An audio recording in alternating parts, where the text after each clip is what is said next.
สิทธิจันทร์ค่ะมีปัญหาเรื่องอะไรคะมีปัญหาเกี่ยวกับมีคนชอบหาเรื่องอะค่ะมีคนชอบหาเรื่องค่ะสุขภาพมีไหมคะสุขภาพไม่มีค่ะหาเรื่องแบบว่าหาเรื่องให้ไปโรงพักหรือหาเรื่องด่ากันทะเลาะวิวาทอะไรอย่างเงี้ยทะเลาะวิวาทค่ะทุบตีเลยเปล่าไม่มีค่ะมีแต่ขึ้นเสียงทะเลาะคือเสียงทะเลาะมีข้างบ้านทะเลาะกันเหรอ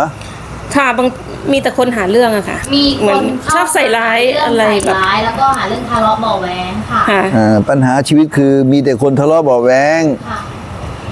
ทำคุณกับคนไม่ขึ้นนะคะทำคุณคนไม่ขึ้นสุขภาพคือมีปวดหลังบ้างเป็นบางครั้งการงานการเงินติดขัดการงานการเงินเป็นไงไม่ค่ะไม่ติดขัดค่ะเงินก็ไม่ดีเงินงานไม่ติดขัดค่ะไม่ติดขัดไม่มีปัญหาสุขภาพไม่มีปัญหาปวดหลังบ้างเป็นบางครั้งปวดหลังทางบางครั้งแล้วมีเรื่องอะไรเป็นเด็กหรืออะไรมีกุมาร2 องค์ค่ะกุมาร2เป็นแบบลักยมไหมคะที่มีน้ำอยู่ข้างในอาจารย์ลักยมอะค่ะลักยมแล้วก็สักยันน้ำมันค่ะสักยันน้ำมันค่ะลูกไม่มีค่ะลูกไม่มีแนะนำไม่มีค่ะท่านเทวดาปวดหลังนิดหน่อยทะเลาะเบาะแว้งประจำกรรมอะไรเอ่ยท่านถ้าอย่างนี้หนาข้าเห็นกรรมเก่าก่อนนั่นแหละค่ะกุมารหนาก็มีผลหญิงนั่นแหละทำไมหนอมีแต่เรื่องทะเลาะเบาะแว้งทำไมหนอมีแต่คนเกลียดชังนั่นแหละหนาเพราะกรรมเก่าที่เจ้าทำไว้นั่นแหละค่ะตัวเจ้าหนาก็ชอบยุแยงกระแทงรั่วกันแลอดีตชาติเป็นมือยุแยงตะแคงรั่วตามนี้ใช่แล้วท่านนี่แหละเลยมนุษย์หนอภพชาตินั่นแหละพอระวังหนอวาจานั่นแหละ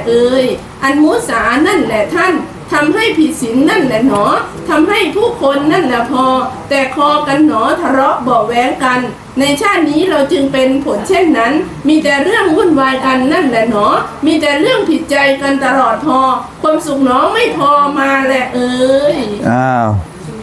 ก็จะแก้ไขได้ยังไงบ้างแล้วกุมาร2ยังอยู่หรือเปล่ายังอยู่แหละท่านอยู่ด้วยเลยนั่นแหละนะมีพลังส่งผลอีกแหละค่ะนั่นแหละนะทำให้หนักขึ้นไปกว่าเดิมแลวุ่นวายในจิตใจปัญหาข้างบ้านเต็มเพื่อนฝูงมีปัญหากันหมดสักยันน้ำมันมีอิทธิพลอยู่หรือเปล่า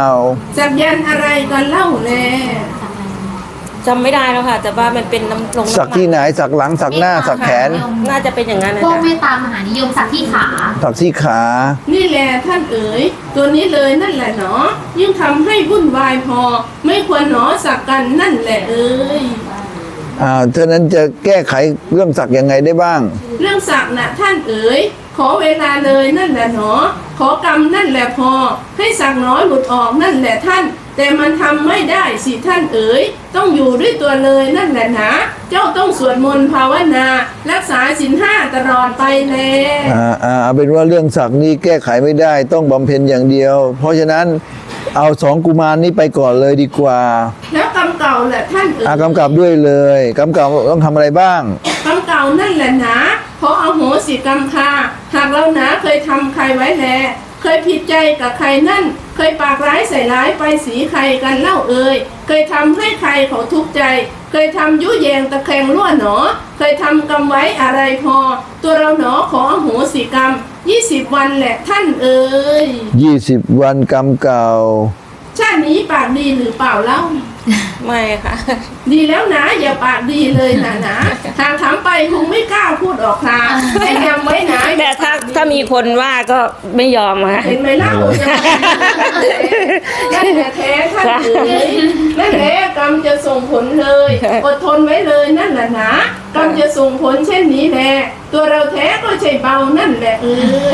คงไม่เบาหรอกนะคิดว่าแล้วท่านทำต่อไปแล้วสินะหากแก้แล้วให้ระวังวาจาอย่าสร้างกรรมอีกนะอดทนไว้ก็เด็ก20 วันแล้วก็กรรมเก่า20 วันใช่ไหมใช่แล้วท่านกุมารเลยนั่นแหละหนอยิงเลยชายนั่นแหละพอปล่อยเขาไปเถอะหนออย่าเก็บไว้แน่จะบวชให้เขาได้เมื่อไหร่พร้อมกับน้องเลยค่ะเดี๋ยวมาพร้อมกันมาพร้อมเหรอวันที่20มาแล้วจ้ะ20 เมษาค่ะ20 เมษาคุณตาหนูเป็นผู้หญิงค่ะผู้ชาย ชื่อชายหญิงกับชายเหรอ ชายหนึ่งหญิงหนึ่งค่ะ กุมาร2 1หญิง1ชายว่าไป ชื่อกุมารีกับกุมารค่ะ กุมารีกับกุมา กุ ร มารีกับกุมารกินอะไรเลยลูก นี่แหละคะหลวงตา จ้า แล้วจะเอาให้เถอะ แล้วแต่ให้ค่ะ อะไรก็ได้ค่ะ เอาตามนี้ น้ำขนมเซเว่น ใช่ ตามนี้แล้วเสื้อผ้า เสื้อผ้าชุดไทยค่ะหลวงตา ชุดไทยชายหญิง จ้ะ ตามนี้ปล่อยสัตว์ ไปค่ะ เอาอะไร ไปกด3 ตัวไปไว้ผม3 โลพอแล้วจ้ะ หอยขม3 โล กบ3หอย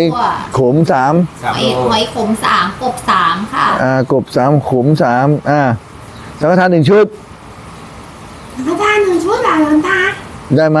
ไม่ได้ เพราะมันมีกรรมเก่าของเขาด้วยนะ อ๋อกำเก่าด้วย เอากำกับเป็น2 ชุดแล้วกัน ค่ะ ตามนี้กำเก่านี่ ไปทำกับเขาไว้ไปซื้อไอ้ชุดขาวมาอีกสักหน่อยแล้วกัน ได้ค่ะหลวงตา เขาต้องขอขมาต่อพระรัตนตรัยด้วยนะ ขอขมากรรมกันไป ไม่ทะเลาะเบาะแว้งตามนี้ ค่ะหลวงตาต้องรู้สึกผิดด้วยนะ โอเคเรียบร้อยบายบายไปได้